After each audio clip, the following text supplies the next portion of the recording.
નમસ્કાર, આપ જોઈ રહ્યા છો TV9 અત્યાર સુધીના તમામ ખાસ સમાચારો સાથે હું છું ઝરણા સોની। સમાચારની શરૂઆત કરીએ એક બ્રેકિંગ ન્યૂઝથી જે સામે આવી રહ્યા છે। દાહોદથી જ વિશ્વ આદિવાસી દિવસની ઉજવણીમાં મોટી બબાલની ઘટના સામે આવી છે। ગોધરા રોડ પર મુવાલિયા ચોકડી નજીક આ મોટી માથાકૂટ સર્જાઈ। ડીજે વગાડવા મુદ્દે પોલીસ સાથે રકઝક બાદ ભારે પથ્થરમારાની ઘટના બની છે। તો સ્થિતિને કાબૂમાં લેવા માટે પોલીસે ટીયર ગેસના સેલ છોડ્યાની માહિતી પણ સામે આવી રહી છે। પથ્થરમારાની ઘટનામાં अनेक वाहनों ने नुकसानना पण अहेवाल छे। मुवालिया चौकड़ी विस्तार पोलीस छावणीमां फेरवाई चूक्यो छे।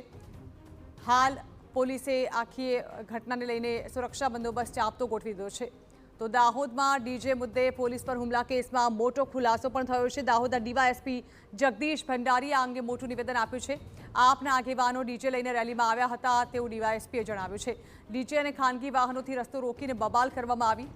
આઈ સપોર્ટ ચેતર વસાવાના બેનરો આવ્યા હતા। બેનરો સાથે આગેવાનો આવ્યા હતા અને આગેવાનોએ લોકોને ઉશ્કેરીને પથ્થરમારો કરાવ્યો હોવાના આક્ષેપો ડીવાયએસપીએ કર્યા છે। વિડીયો ફૂટેજના આધારે હુમલાખોરોની તપાસ હાથ ધરવામાં આવશે। રોડના જે મોવાલિયા ક્રોસિંગ વિસ્તાર છે એ વિસ્તારની અંદર આમ આદમી પાર્ટીના અમુક નેતાઓ અને અમુક લોકોએ પોતાની પ્રાઇવેટ ગાડી દ્વારા અને ડીજે દ્વારા રસ્તો બ્લોક કર્યો હતો। રસ્તો બ્લોક કરી આઈ સપોર્ટ ચૈત્ર વસાવાના બેનરો સાથે રસ્તો જામ કર્યો હતો, જેમાં એમ્બ્યુલન્સ ફસાણી હતી અને સરકારી બસો પણ ફસાણી હતી। જેથી અમારા અધિકારીઓ દ્વારા તેમને શાંતિપૂર્વક સમજાવવામાં આવ્યા હતા કે તમે રસ્તો ખુલ્લો કરી નાખો અને એમ્બ્યુલન્સ તથા અન્ય વાહનોને જવા દેવો।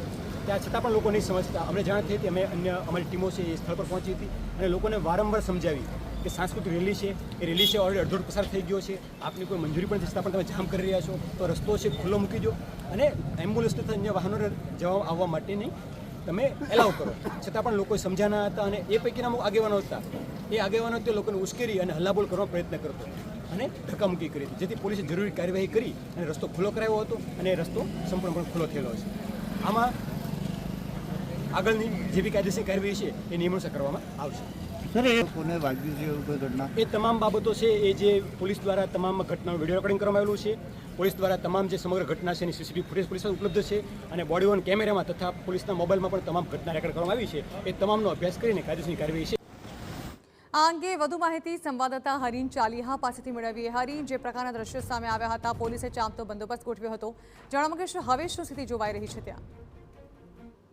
દાહોદ શહેરમાં જે આદિવાસી બાહુલ્ય ધરાવતો જિલ્લો છે, આજે વિશ્વ આદિવાસી દિવસ હતો ત્યારે ભવ્ય એક રેલીનું આયોજન કરવામાં આવ્યું હતું, જેમાં આદિવાસી સમાજના જે અગ્રણીઓ છે, જે કમિટી છે જે રેલીની, તેમાં એવું નક્કી કરવામાં આવ્યું હતું કે ડીજેને પ્રતિબંધ મૂકવામાં આવે અને જે આદિવાસી ઢોલ નગારા છે તેની સાથેની જે ભવ્ય રેલી નીકળવામાં આવે, કારણ કે ડીજેના કારણે અનેક જે દૂષણો છે તે થતા હોય છે, જેના કારણે આજ રોજ જે રેલી નીકળી હતી શહેરમાં તે ખૂબ જ શાંતિપૂર્વક રીતે આદિવાસી સંસ્કૃતિ પ્રમાણે નીકળી હતી। પરંતુ કેટલાક જે નેતાઓ છે આમ આદમીના નેતાઓએ આઈ સપોર્ટ ચેતર વસાવાના પોસ્ટરો સાથે ડીજે લઈને જે મોવાલિયા ક્રોસિંગ છે ત્યાં આવ્યા હતા અને રસ્તો બ્લોક કરી દીધો હતો। જે દરમિયાન પોલીસે સમજાવટ કરી હતી, પરંતુ નહીં માનતા કેટલાક લોકો દ્વારા પથ્થરમારો કરવામાં આવ્યો હતો। ત્યારબાદ પોલીસે ટીયર ગેસના સેલ પર છોડ્યા હતા તેવી પ્રાથમિક હાલ માહિતી મળી રહી છે। હાલ પોલીસ દ્વારા જે મામલો છે તેના વિડીયો રેકોર્ડિંગના આધારે જે આરોપીઓ છે તેની ધરપકડના છૂટો ગતિમાન કરવામાં આવ્યો છે। હાલ પરિસ્થિતિ કાબૂમાં છે।